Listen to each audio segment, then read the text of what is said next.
الأعزاء المشاهدين الكرام، جمهور الفروسية ومحبي الخيل متابعينا من كل مكان، أهلا بحضراتكم ولقاء جديد في برنامج مع الخيل. في استكمال للقاءاتنا الخاصة بالخيل العربي، بنلتقي للمرة الثانية بالمربي والحكم الدولي ضيفنا الكريم السيد رؤوف عبد. أهلا بحضرتك السيد رؤوف. اهلا بيك يا فندم، منورين مزرعه شيخ العرب. احنا سعداء طبعا بوجود حضرتك معانا تاني في مع الخيل with horses.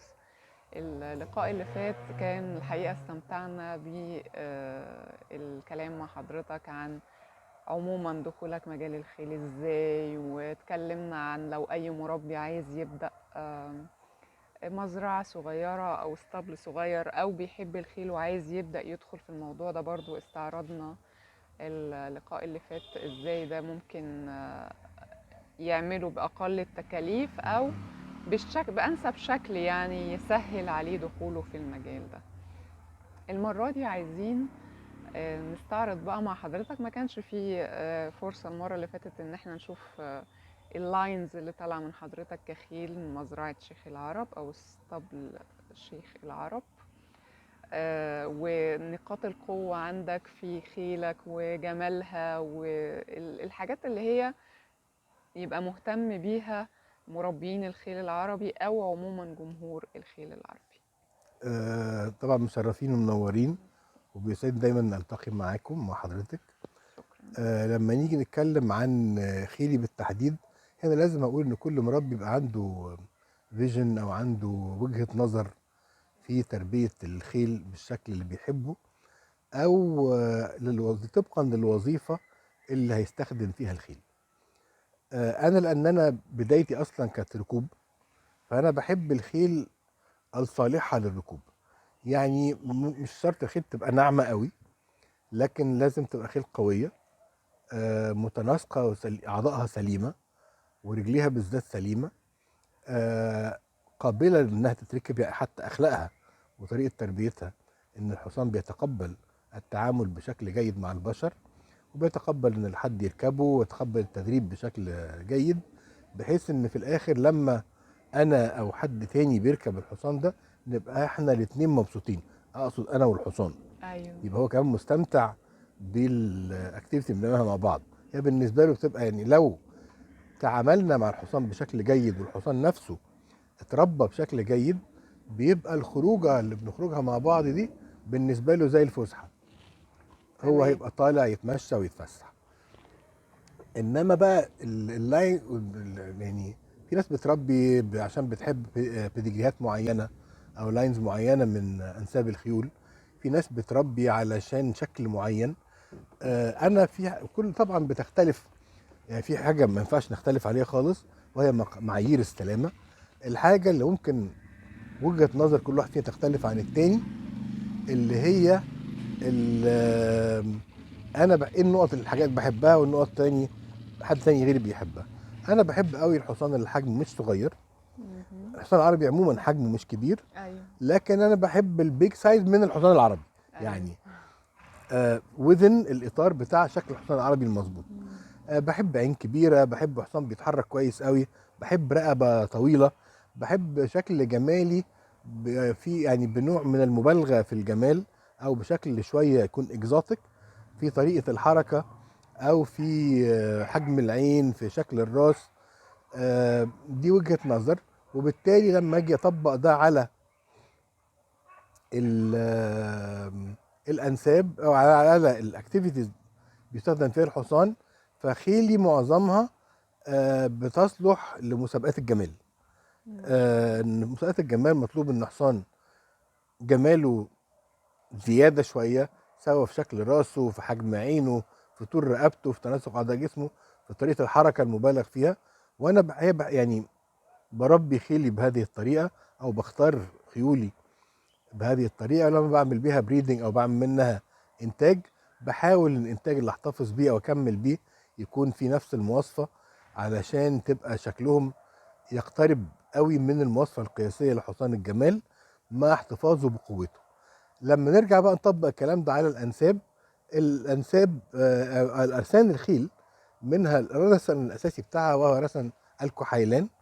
هو ده الحقيقه اكتر رسن انا بحبه، مم. وانا بعتبر ده الرسن الاساسي. طبعا في يعني كحيلان وعبيان وصقلاوي وهدبان وعبيان، انما انا وجهه نظر شخصيه انا عيني بتحب شكل الكحيلان لانه حصان روبوست او حصان قوي.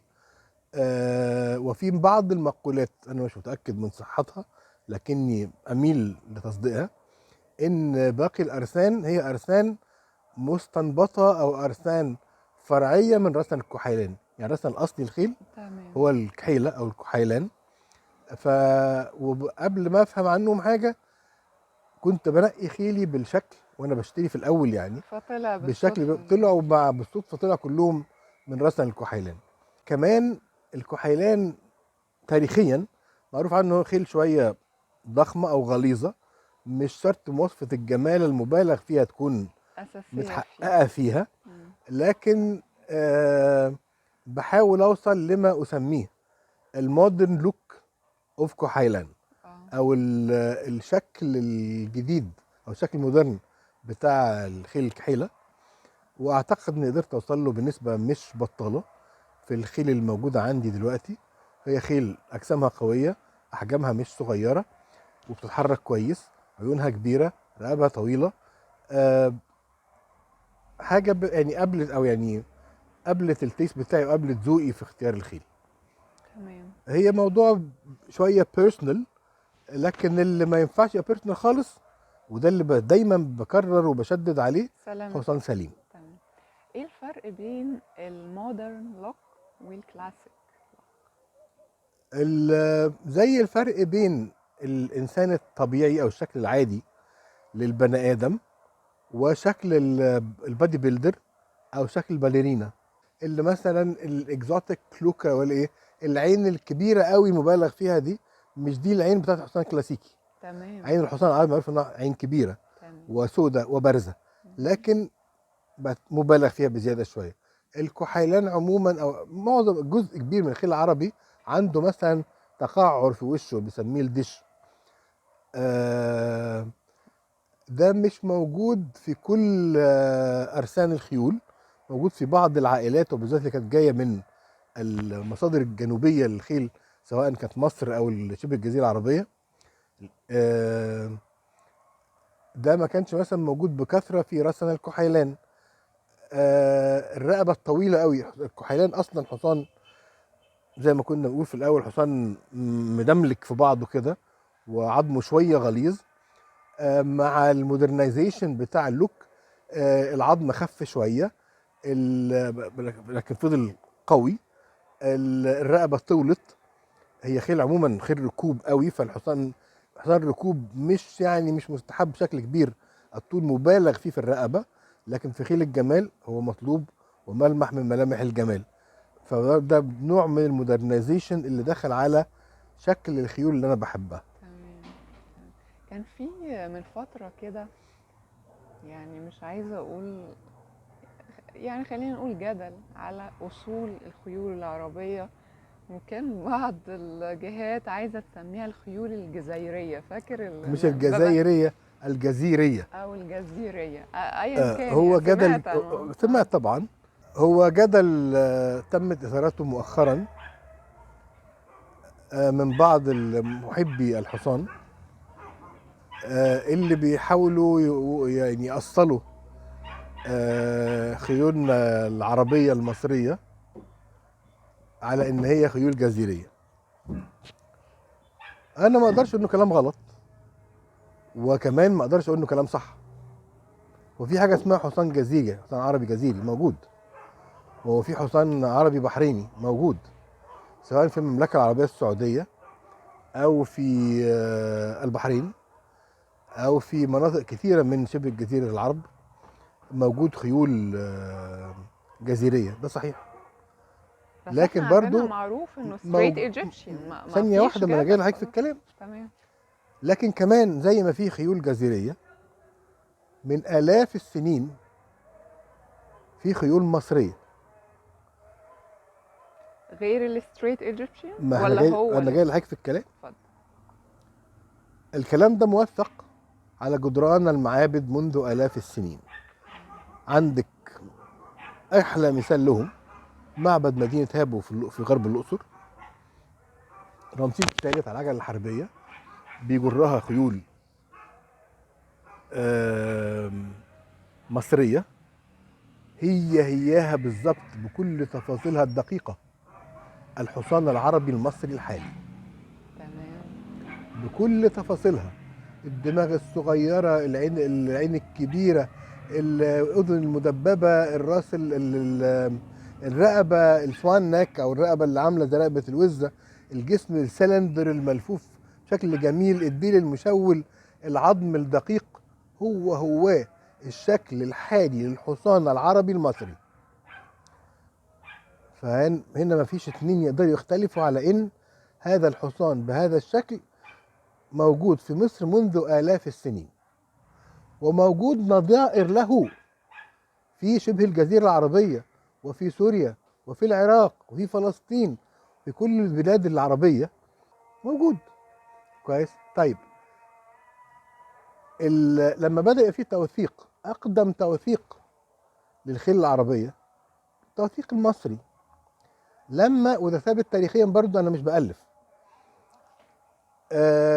لما كانت مصر فترة من الفترات فعليا أغنى دولة في المنطقة وأقوى دولة في المنطقة، وبدأ باقي الدول العربية نتيجة لظروف اقتصادية أو سياسية أو whatever، الاهتمام في هذه الدول الأخرى بالخيول قل.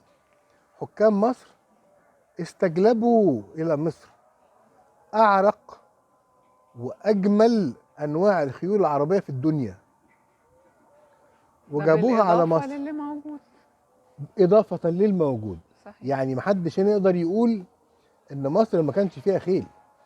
تمام. كان يوجد حصان مصري، ومصر هي جزء من الأمة العربية، ما هو كان عشان الحصان العربي كده المصري اسمه خيل موجود. عربي. كويس. وبعدين كمان مصر،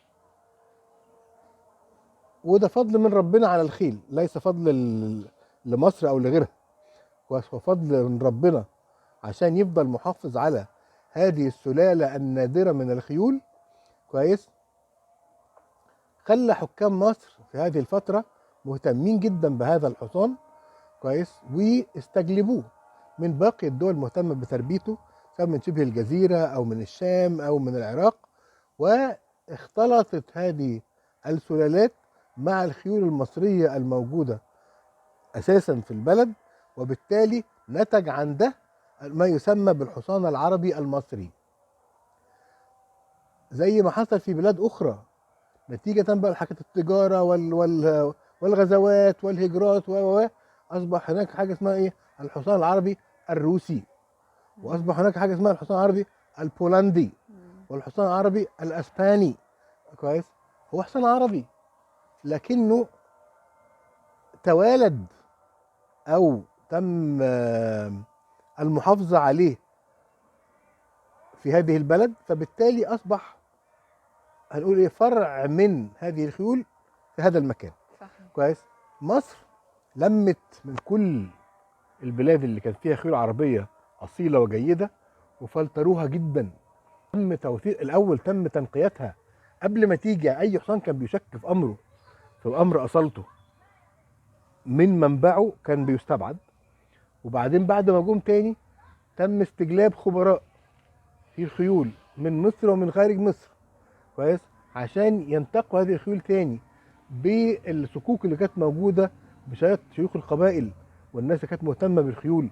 الخيول طول عمرها هي اللي اقول لك كرامه العربي دايما كانت في اصاله حصانه. ف بشهادات شيوخ القبائل وبشهادات الخبراء تم تنقية هذه الخيول مرة أخرى. كويس. وتكون منها الخيول اللي جت من بره مع الخيل اللي كانت موجودة اوريدي في مصر.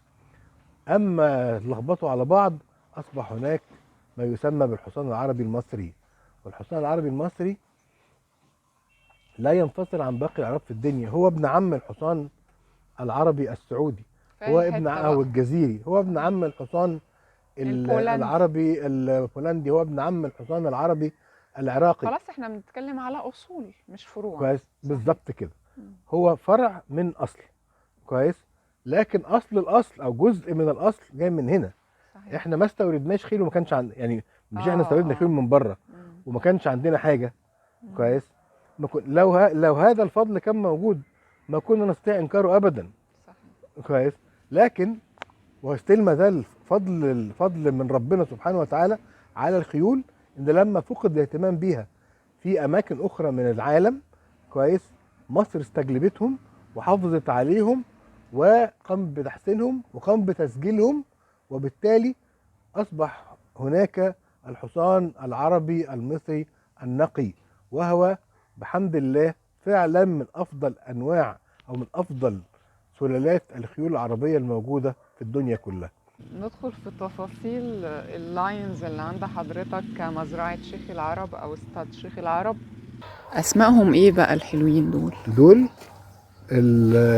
الواحدة خالص هناك دي نسرين. اللي على الشمال خالص، اللي على الشمال خالص الشقرة دي نسرين. أنا بحب أخلي الأسماء الخيل عندي زي عيلات كده، يبقى في اسم البنت موجود من اسم الام من اسم الجده وهكذا. فدي مثلا نسرين اسمها نسيمه. الزرقاء الغامقه اللي مش هناك دي اللي هي لونها اسود دلوقتي لونها اسود. الدهمه. دي اسمها رنا. رنا بنت رغد بنت ريناد، يعني ماشيين ورا بعض. اصلهم بقى في الشهاده قوتهم ايه؟ يعني قوتها جايه من فين في اجدادها؟ بصي انا بالنسبه لي اي بليف اكتر في الحصان نفسه اكتر من الشهاده. اوكي. ان الحصان لما يكون سليم هو ده مصدر القوه بتاعه. يكون سليم ومتناسق، ده مصدر قوته. وبعدين لما بنرجع للشهاده، الشهاده عشان يبقى لها قوه او لها معنى لازم تبقى مترجمه في الحصان. يعني ايه؟ لما اشوف مثلا شهاده الحصان الفلاني هو ابن فلان وفلانه وجدته فلانه وجده فلان، انا عارف ان دول كان لهم مواصفه معينه، شكل معين، ابيليتيز معينه في طريقه حركتهم او في طريقه نموهم. لو انا شفت الكلام ده في الاحفاد، يبقى البيديجري او الشهاده مترجمه فيهم، يبقى هنا ده مصدر القوه بتاعته. يبقى انا عارف ان مصدر القوه جاي من البيديجري بتاعه. بس لازم يكون اصلا يكون القوه موجوده. يبقى لو عايزين نقولها بشكل ابسط، سلامه الجسد والشكل الجميل هو موجود في الاخر. يعني الحصان لو سليم فهو جميل، لو مش سليم فهو مش جميل. صحيح. فهي في الاخر قبل ما نشوف هو ابن مين، بنشوف الاول هو سليم يصلح للغرض اللي ربنا خلقه عشانه او لا يصلح. وان كان يصلح نبدا بقى نشوف هيتوظف ازاي. هنا بقى ايه البيديجري بيلعب دور. في مثلا عائلات معروفه انها شاطرين في السبق، في عائلات معروفه ان هم شاطرين في مسابقات الجمال وهكذا. بس لازم يكون البيديجري او الشهاده مترجمه في الحصان نفسه، او حلاوه الجدود اللي موجودين في الشهاده تكون موجوده ومتشافه في الحصان. طيب لو احنا بنقول نسبه كام لكام الشهاده تبقى يعني ليها فاليو او قيمه بنسبه كذا، لكن سلامه الحصان بنسبه كذا وجماله بغض النظر عن اجداده؟ لو الحصان مش سليم فالشهاده لا تعني شيء. اوكي. والحصان لو بيمثل العيله بتاعته يبقى بقينا بنتكلم ان الشهاده هنا تلعب دور كويس. تلعب دور كويس في ايه بقى؟ ان انا لما باجي استعمل الحصان ده او الفرس دي في الانتاج بعد كده، اقدر اقول ايوه نقط الجمال الموجوده فيه دي نقاط جمال متاصله في عيلته، او نقاط الضعف اشوف ممدوده لغايه فين، عشان اقدر بالبيرنج اللي بعمله او باستخدام لو مثلا الفرسه بستخدم لها يعني فحل او ستالين، اشوف ان انقي الحصان اللي برده ميزاته متاصله وعيوبه متنحيه، وبالتالي يقدر يصلح لي النواقص اللي موجوده في الفرسه بتاعتي. تمام. ده القيمه بتاعت البيديجري يعني. طبعا يعني حضرتك من ضمن المربيين اللي تأثروا بشكل بالغ عموما، لأن دي سمة عامة بغلاء الأسعار، يعني مش هنقدر إن احنا ننكر الموضوع ده. قدرت ازاي أو نصيحة حضرتك ايه برضو للمربيين إنه يهندلوا أو يتعاملوا مع الطفرة دي شوية ازاي؟ طبعا أكيد أثرت على الأعلاف، على تكاليف التربية، يعني بقت أصعب شوية من قبل كده إن ما كانش كتير. سيدنا النبي صلى الله عليه عليه وسلم الصلاة والسلام. قال ايه؟ الخيل معقود بناصيها الخير يوم القيامة. الى يوم القيامه. فعلشان نتفادى او يعني نقدر نعمل موائمه بين امكانياتنا الماديه وبين التكاليف اللي زادت قوي، بندور على بدائل الاعلاف. زي ما قلنا مثلا بدل وبعدين كمان البرسيم البلدي نازل الفتره الجايه دي بيقدر يشيل جزء، يعني هيخف العبء شويه. واقدر اقول مثلا كنصيحه لبكره او يعني الفتره الجايه، كل واحد فينا يقدر يحاول في الموسم بتاع اي حاجه يحوش منها شويه. يعني موسم البرسيم الحجازي او موسم الدريس، عاده الحاجات يعني في الموسم بتاعها أرخص شوية. سعرها بيبقى عشان اه. الكميه بتبقى كبيره موجوده، بيبقى السعر اقل سنه، نشتري كميه ونخزنها. موسم الشعير برضه نشتري كميه ونخزنها، وهكذا هتخف الدنيا شويه. وبعدين في العموم هي نصيحه عامه، ما نستعمل يعني انا بفضل ان الواحد يبقى يعني في تربيه الخيل زي ما بيقول المثل كده ايه، ما قل ودل. مش لازم عندي 50 60 حصان، لو عندي 5 خيل حلو قوي ابرك من 50 نص نص. اه. فاشتري اجود ما يمكن انك تشتريه من خيول، واصرف عليها بشكل حكيم، ان شاء الله توصل نتائج كويسه وربنا يعدي الازمه على خير. يا رب امين. شكرا جدا سيد رؤوف للقاء الجميل ده، وزي ما حضرتك معودنا دايما الحقيقه معلوماتك جميله جدا ومفيده للناس. نتمنى ان شاء الله ان الساده المشاهدين برضو والمتابعين يكونوا استفادوا، وان شاء الله نلقى حضرتك في لقاءات كده قادمه برضو بشكر حضرتك باذن الله. جدا على الاستضافه الكريمه، وتنوروا وتشرفوا في كل وقت، وبسعد بيكم دايما وبالساده المشاهدين. وبسعد جدا ان اكون ولو سبب صغير، لان اي حد يستفيد بمعلومه جيده. يا رب، واحنا كمان. ميرسي كتير.